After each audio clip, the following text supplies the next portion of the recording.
Hi all. It is, of course, completely presumptuous of me to dare to write and broadcast a video entitled Message to the Christian Churches, but I'm going to do it anyway because I have something to say and because that something needs to be said. I've been speaking to and watching and listening to audiences all over the Western world for the past 4 years, in person and in virtual form, and have learned a few things in consequence. It all started in some sense with the lectures I did on Genesis in 2017. My family and I took a risk and rented out a theater in Toronto on the off chance that there might be an audience for what might be described as a psychological approach to our ancient stories. And lo and behold, and miracle of miracles, there was. I completed 15 or so lectures walking through the first biblical book, sold out the theater, and attracted, surprisingly, millions of viewers, Christians, Jews, Muslims, and atheists. And most of the people who attended live, and the majority of those who watched online, were young men. That is not a phenomenon that can be easily accounted for, but let me try.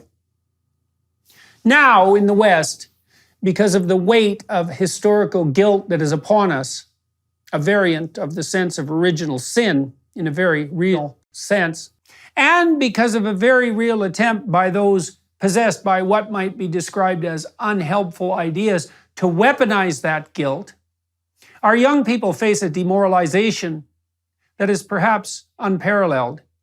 This is particularly true of young men, although anything that devastates young men will eventually do the same to young women. And that, in this era of antinatalism and equally reprehensible nihilism, is precisely the point. When they are children, boys are hectored for their toy preferences, which often include toy weapons such as guns, and their more boisterous playing style, as boys require active rough and tumble play, even more than girls, for whom it is also a necessity. When in grade school, boys are admonished, shamed, and controlled in a very similar manner by those who think that play is unnecessary, particularly if it's competitive, and who value a docile, harmless obedience above all. Shades of Dolores Umbridge. Following all that, because that's not enough, even when pursued assiduously for total demoralization, is the inculcation of an extremely damaging ideology, which essentially consists of 3 accusations. Number 1, human culture, particularly in the West, is best construed as an oppressive patriarchy, motivated by the desire, willingness, and ability to use power, defined as the compulsion of others against their will, to attain what are purely selfish and self-serving ends. This is true at every level of analysis. Marriage is akin to slavery, friendship to exploitation, political disagreement to war, and business arrangements to deception and theft. And this is true not only of the current social arrangements that characterize our culture, particularly in the West, but also the fundamental reality of history itself. Accusation number 2.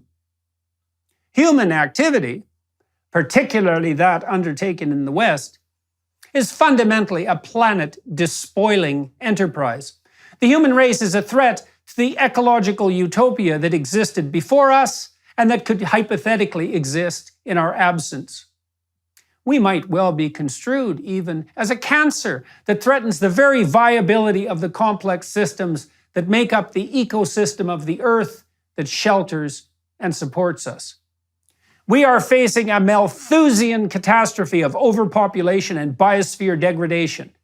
And we have to place extreme limits on our wants, even our needs, so that survival itself, even in a much reduced form, can be guaranteed. Accusation number 3. The prime contributor both to the tyranny that makes up the oppressive patriarchy and structures all of our social interactions, past and present, and the unforgiving